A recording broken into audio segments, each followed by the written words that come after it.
My dear friends, welcome to all of you. I am B. Prajapati, Ankit English classes. Dear friends, today I am going to throw light on education, that is the best wealth of all. These days, many people are mad after making only money, ignoring their children's education. It means they hardly know about the difference between education and money. Consequently, their children do not do well in future and they become burden on their shoulders. That's why it is said, the parents of a child are like his enemies if they do not provide proper education to him, because later on he is not adorned in an assembly of learned persons, just as a crane is not adorned in a herd of swans. Besides, kingship and scholarship can never be equal to each other. A king is honored only in his own kingdom, while a scholar is honored everywhere. Furthermore, education can neither be stolen by the thieves nor be taken away by the kings. It can't be divided among brothers and doesn't have any weight to carry. If it is spent regularly, it keeps on growing. As such, we can say the wealth of education is the best wealth of all. अर्थात साथियों, इन दिनों बहुत से लोग धन के पीछे पागल हो गए, यानी धन को ही सर्वोपरि समझते हैं। वे अपने बच्चों की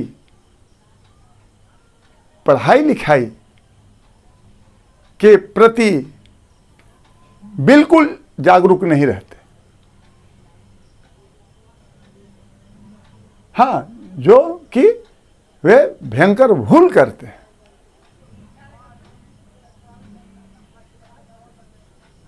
क्यों? क्योंकि उनके बच्चे आगे चलकर अच्छे नहीं कर पाते हैं और उनके कंधों पर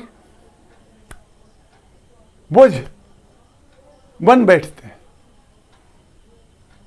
जिसे उन्हें बुढ़ापे में ढोना अत्यंत कष्टकर होता है।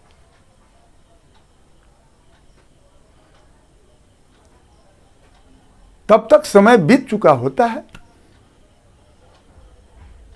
और वे चाह करके भी कुछ नहीं कर पाते। हाँ, तो साथियों, इसीलिए कहा गया है कि माता शत्रु पिता वैरी, ए न बालो पाठिता न शोभते सभा मध्य हंस मध्य वकोजथा। अर्थात वे माता शत्रु तथा पिता वैरी होते हैं, जो कि अपने बच्चों की पढ़ाई लिखाई की उचित व्यवस्था नहीं करते, क्योंकि आगे चलकर हाँ, वे बच्चे विद्वानों की सभा में वैसे शोभा नहीं देते हैं जैसे कि हंसों के सभा में सारस नहीं देता है। इतना ही नहीं साथियों,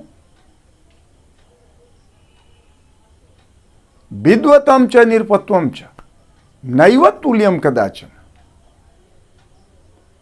स्वदेशे पूज्यते राजा अब विद्वान सर्वत्र पूज्यते, अर्थात विद्या और धन में कोई तुलना ही नहीं। हाँ, क्यों कि राजा या धनवानों की पूजा हाँ उनके अपने क्षेत्र में होता है, हाँ अपने राज्य में होता है, लेकिन विद्वानों की पूजा हर जगह होती है। इतना ही नहीं, उससे आगे बढ़ करके हम यूं कह सकते हैं कि मरणोपरांत भी वे याद किए जाते हैं। हाँ साथियों, इतना ही नहीं, जो विद्याधन है उसे न तो चोर चुरा सकता है, न राजा उसे छीन सकता है, न तो उसे भाइयों के बीच बांटा जा सकता है, और न ही उसमें कोई भार होता है ढोने के लिए। और विद्याधन विश्व में ऐसा इकलौता धन है जिसे कि नियमित रूप से खर्च किया जाए तो वह निरंतर बढ़ता ही जाता है। हाँ, ऐसा विश्व में कोई धन नहीं है विद्या के सिवा कि जिसे खर्च किया जाए और वो निरंतर बढ़ता जाए। है कोई धन? नहीं ना। हाँ, तो समझिए कि विद्या का कितना महत्व है। हाँ, इसीलिए जो विद्या धन है वो क्या है? सर्वोत्तम धन है। तो साथियों, ऐसे धन को अर्जित करने के लिए हाँ हमें बिल्कुल तत्पर रहना चाहिए, ताकि बच्चे हाँ अच्छे पढ़ लिख करके आगे बढ़ें और अपने माता पिता का नाम रोशन करते हुए वे देश का भी नाम रोशन करें।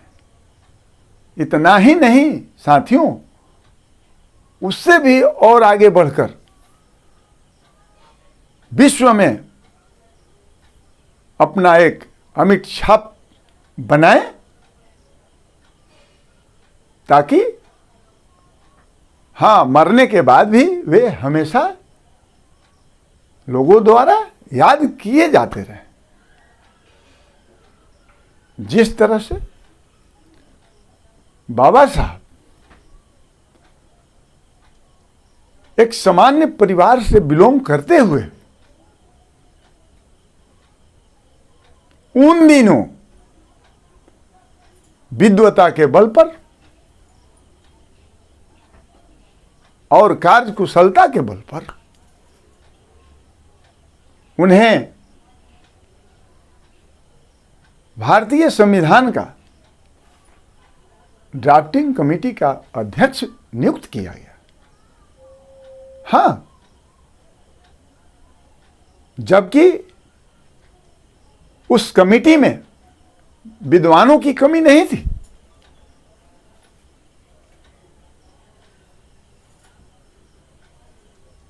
लेकिन बाबा साहब उन सबों में एक अलग थे। हाँ, तो साथियों, बाबा साहब के मरे हुए हाँ काफी समय बीत गए, लेकिन फिर भी वे मरने के बाद भी आज अमर हैं और उन्हें हमारा देश ही नहीं पूरा विश्व जानता है बाबा साहब को। हाँ, वो ऐसे इन्हें गिने विद्वानों में थे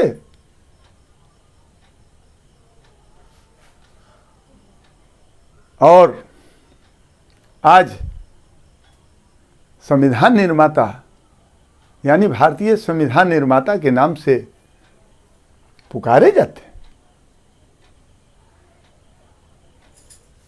तो साथियों, शिक्षा के प्रति हमें बिल्कुल समर्पित रहना चाहिए। बस आज इतना ही। Once again welcome to all of you. Good bye.